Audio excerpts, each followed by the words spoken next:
Indonesia lebih tepat disebut sebagai negara plural daripada negara heterogen. Karena Indonesia meskipun terdiri atas berbagai suku, etnik, bahasa, dan agama, namun tetap merupakan satu kesatuan budaya dan ideologis sebagaimana tercermin dalam moto Bhinneka Tunggal Ika, bercerai-berai tetapi tetap satu. Perbedaan-perbedaan yang ada dalam masyarakat adalah fitrah dan merupakan anugerah Tuhan Yang Maha Esa yang patut kita syukuri. Dan di antara tanda-tanda kekuasaannya ialah menciptakan langit dan bumi dan berlain-lainan bahasamu dan warna kulitmu. Sesungguhnya pada yang demikian itu benar-benar terdapat tanda-tanda bagi orang-orang yang mengetahui. Quran Surah Ar-Rum ayat 22. Segenap warga bangsa Indonesia bersepakat untuk menghimpunkan diri dalam satu wadah kesatuan yang disebut Negara Kesatuan Republik Indonesia. Plural memiliki makna majemuk, lebih dari satu. Dalam kamus hukum terdapat kata pluralistis yang bermakna memiliki sifat majemuk.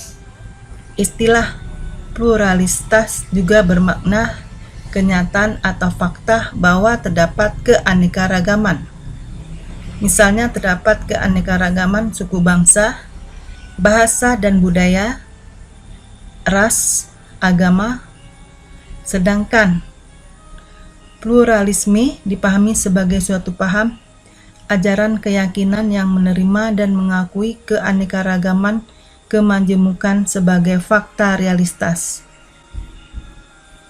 Keberagaman di Indonesia diikat sebuah kesatuan yang kokoh melalui persamaan sejarah sebagai penghuni gagasan bangsa yang pernah dijajah selama berabad-abad oleh bangsa lain.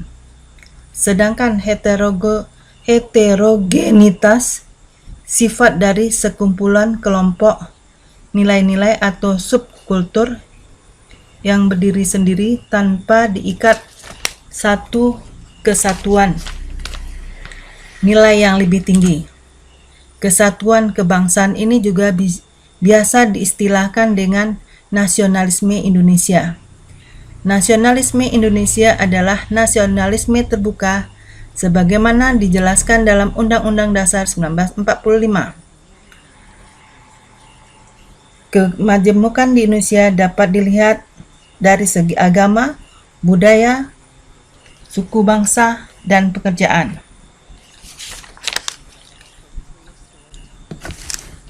Dalam Undang-Undang Dasar 1945, di Indonesia diakui ada 6 agama, yakni Islam, Protestan, Katolik, Hindu, Buddha, dan Konghucu. Dengan banyaknya agama yang ada di Indonesia, itu mengakibatkan ada pro-pluralitas dan kontra-pluralitas. Pro artinya keragaman dianggap sebagai hal yang positif, sedangkan kontra, keragaman agama dianggap sebagai hal negatif. Pluralitas budaya juga mempunyai faktor-faktor penyebab. Yang pertama adalah kondisi geografis yang bervariasi. Yang kedua adalah faktor letak geografis. Faktor letak geografis dipengaruhi oleh pengaruh kebudayaan Eropa, pengaruh kebudayaan Hindu, dan pengaruh agama Islam. Sehingga kebudayaan di Indonesia dipengaruhi juga oleh keragaman bahasa daerah, keragaman adat istiadatnya, keragaman bentuk rumah adat, keragaman kesenian daerah, keragaman pakaian adat, keragaman senjata tradisional, keragaman makanan khas daerah, keragaman lagu-lagu daerah, keragaman tarian-tarian daerah. Juga ada keragaman upacara adat. pluralitas atau keragaman yang ada di masyarakat, itu pengaruhnya ada pengaruh positif budaya, ada pengaruh negatif budaya. Dalam pengaruh positif budaya, yaitu terjadi keanekaragaman kebudayaan yang sangat menarik dan dapat dijadikan objek pariwisata. Keanekaragaman budaya daerah dapat membantu meningkatkan pengembangan kebudayaan nasional. Tertanamnya sikap saling menghormati dan menghargai antar suku yang berbeda. Pengaruh dari keragaman budaya yang bersifat negatif yaitu adanya kecurigaan antar suku, adanya potensi konflik antar suku dan hambatan pergaulan antar suku, terus banyaknya suku bangsa yang ingin menerapkan hukum adatnya, terjadinya primordialisme, yang artinya adalah paham yang dimiliki manusia untuk berkelompok yang berdasarkan atas suku-suku bangsa atau etnik, karena kesamaan ras, kesamaan budaya, yang sifatnya adalah absolut.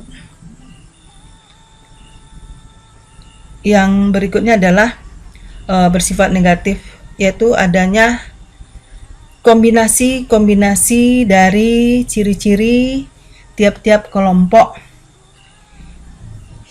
sehingga kelompok yang lain tidak dapat bergabung dengan kelompok yang lainnya, karena cara pandang antara kelompok dengan kelompok yang lain berbeda.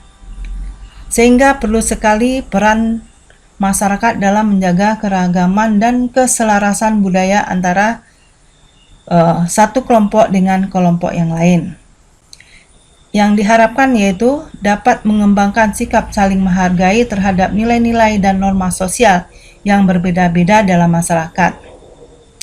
Yang berikutnya adalah meninggalkan sikap primordialisme, terutama yang menjurus pada sikap etosentrisme dan sikap yang berlebih-lebihan.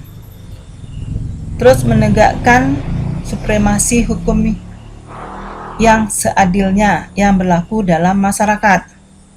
Mengembangkan rasa nasionalisme, menyelesaikan semua konflik dengan cara musyawarah.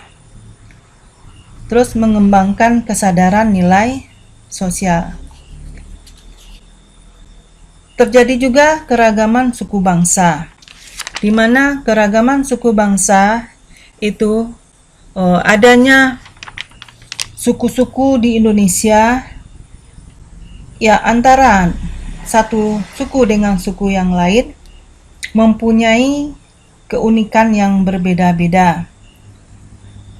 Setiap wilayah mempunyai cara adat istiadatnya ataupun bahasa daerahnya, sehingga menambah keanekaragaman yang terjadi di Indonesia.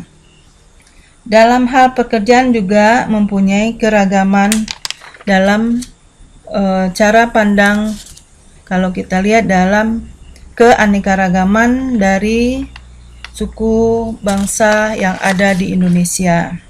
Hal ini berakibat juga pada dampak positif dan negatif dari keberagaman. Yang diharapkan di sini adalah peran dari masyarakat itu, apakah keberagaman itu dianggap sebagai suatu perbedaan ataukah merupakan satu kesatuan yang utuh. Nah, sehingga Indonesia diharapkan nantinya dari keberagaman itu mempunyai peran dan fungsi sebagai daya tarik bangsa asing untuk datang ke Indonesia, terus mengembangkan kebudayaan nasional. Selanjutnya adalahnya tertanamnya sikap toleransi, saling melengkapi, dan mendorong inovasi kebudayaan.